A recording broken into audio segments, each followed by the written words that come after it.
It took 5 students almost 7 months to perfect the program, but only 3 hours to feed it the morning's news.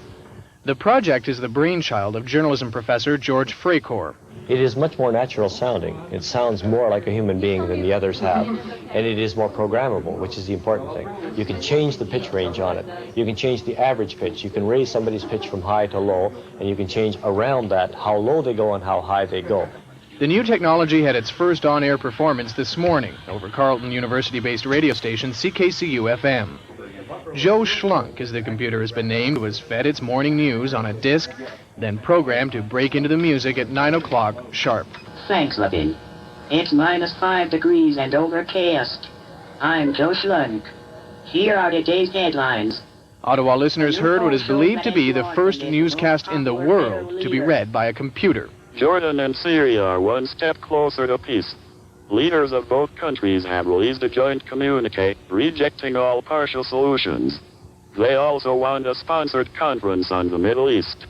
The conference would include Israel, the Soviet Union, and the United States. CKCU station manager Pat Nagle isn't sure Joe Schlunk should be given a permanent job at the station. Well, what about the idea of a computer replacing things? Because it's very sort of 1984, the kind of thing that everyone always thinks about was going to happen with computers. I don't think it's going to happen in the near future, certainly.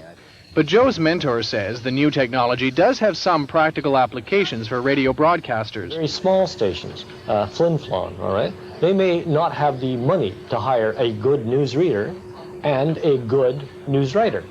Well, if you put the money into a news writer, the reading takes care of itself. And what about television anchor people? Are they now a step closer to being replaced by a computer? That's first news for Wednesday. The 6 o'clock edition with Ken Tennant is next. I do think that the people who rely only on voice, delivery, and that kind of personal trait, I do think they should worry. Those are anchor people. In a sense, yes.